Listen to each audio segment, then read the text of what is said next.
반갑습니다. 독도방송 시작하겠습니다. 자, 오늘은 그동안 독도 가지바위에서 시작한 독도 강치 이야기를 총정리할까 합니다. 이야기를 마무리하기 전에 2013년 초에 있었던 독도 관련 한 가지 에피소드를 설명드리겠습니다.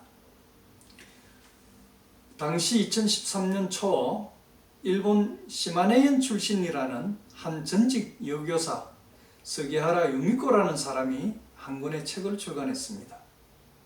제목이 맷지가 있는 섬이라는 그런 어린이용 만화책이었습니다. 맷지라는 것은 바로 일본인들이 말하는 바다사자입니다. 그리고 그것이 살던 섬, 바로 독도를 이야기하는 것이었습니다. 그 내용을 볼 것 같으면 그렇습니다. 맷지는 독도에 살고 있는데 여름이 되면 새끼를 낳으려고 이 섬으로 몰려든다. 그러면 옥기의 궁이라는 곳에 어부들이 그것을 잡아오는데 동물은 서커스단에 팔면 송아지 10배 값을 받는다. 어부들은 그 맷지를 잡아와서 궁예의 바닷가에 풀어둔다. 그렇게 풀어둔 맷지가 10마리 정도 있었는데 아이들은 맷지가 잘 먹는 물고기를 낚시질하여 던져주곤 했다. 그러면 맷지들이 몰려와서 받아 먹는 것이다.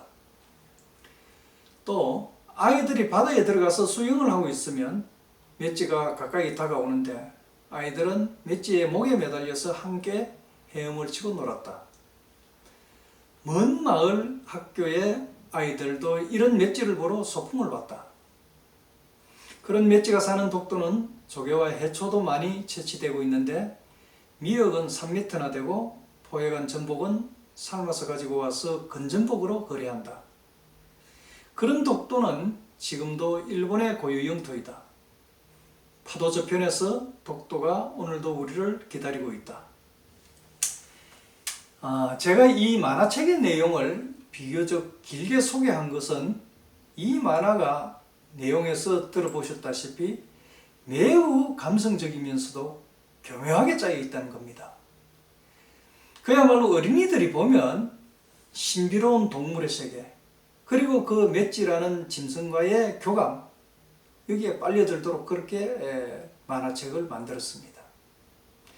그러면서 독도가 자기네 영토라는 것을 은연중에 이렇게 심어주고 있는 겁니다. 뿐만 아니라 그들이 멸종시킨 독도 강치를 그들의 친구인 양 이렇게 묘사를 해가지고 그들의 잔악행위를 덮으려고 이렇게 하고 있는 겁니다.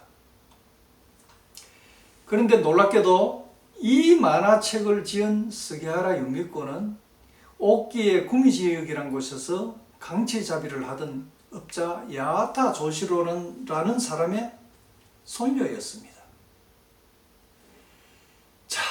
그러니까 이렇게 그들이 몰살시킨 독도 강치에 대한 책임을 우리한테 뒤집어 씌우고 일본은 자기네들은 평화를 사랑하는 그야말로 어린이들을 이렇게 즐겁게 만들어주는 맷지와 함께 그렇게 공존하는 사람들이라는 걸 부각시키고 있습니다.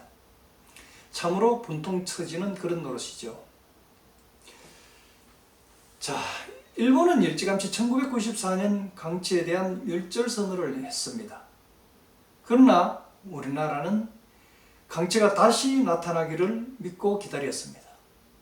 왜냐하면 앞에서도 확인했다시피 독도에 가끔씩 물개가 나타나는 만큼 아직도 강치가 살 수 있다는 생태적 환경은 충분히 확인됐다는 판단 때문이었습니다. 제가 독도에 있을 당시에 목격했던 사실입니다. 그때 독도에 상륙했던 물개는 목에 큰 상처를 입고 있었습니다. 그래서 제가 봐도 이게 회생할 수 있을까 걱정이 되었습니다. 그렇게 이제 물개 사진이 신문에 나가고 나오니까 다음날 김관용 경상북도지사께서 전화를 걸어왔습니다. 그래서 제가 이제 물개의 상태에 대해서 설명을 드리고 물개를 좀 긴급 구조를 했으면 좋겠다고 말씀드렸습니다. 그랬더니 다음날 수의사들이 급히 독도로 들어왔습니다. 그들은 이제 물개가 묵을 수 있도록 냉동 꽁치를 한 바퀴에서 가져와서 이 독도 섬에다가 이렇게 물개가 있는 근처에 뿌려 뒀습니다. 그런데 놀랍게도 이 물개는요, 그 꽁치는 입에도 대지 않고 한밤중에 바다로 나가가지고 갑오징어를 잡아먹었습니다. 이제 그걸 확인할 수 있었던 것이요, 아침에 나가보면 갑오징어 뼈 이렇게 생긴 거 있죠. 길쭉하게 생긴 갑오징어 뼈가 바위 근처에 수두룩하게 이렇게 널려 있었습니다. 그것으로 볼 때 저도 확신할 수 있었던 것이 독도에는 충분히 강치가 올 수도 있고 앞으로 강치가 헤엄칠 수 있도록 할 수 있겠구나. 그것이 몽상이 아니구나 하는 생각이 들었습니다. 우리 정부도 저희 생각과 마찬가지였겠죠. 독도 강치를 복원하기 위한 시도를 몇 차례 했습니다. 그동안에. 제가 알기로 독도 상주 기자로 제가 있을 때 2008년에 종복원 시도가 있었습니다. 당시 독도 탐구봉 아래서 그 동굴에서 독도 사자, 그러니까 강치의 뼈를 발굴해냈습니다. 그래가지고 그 뼈를 이제 다시 이 DNA 추출을 해가지고 그것을 현재 캘리포니아 바닷가에 있는 바다 사자의 수정체에 주입해가지고 독도 강치를 이제 다시 복원시킨다는 그런 프로그램이었습니다.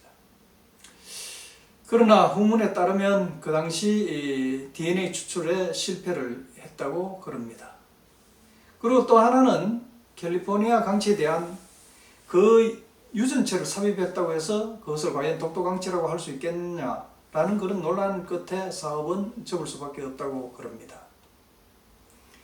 그 이후 해수부는 2020년 9월에 울릉도 인근 해역 속천 가재굴에서 바다사자 뼈를 40여 점 발견했다고 발표를 합니다. 그러면서 이 뼈는 세계적으로도 20점 정도밖에 없는데 상태가 매우 양호하다고 했습니다. 해수부는 이 뼈를 3D 프린터로 복원해가지고 전체 골격을 살려 실물을 이렇게 만들고 또 종복원을 연구할 계획이라고 발표했습니다.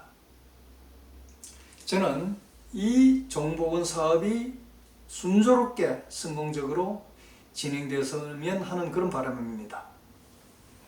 그래서 앞으로 독도에 다시 독도 강치가 헤엄을 치고 독도 강치가 주인이 되는 날이 하루빨리 왔으면 하는 그런 기원을 드리고 싶습니다.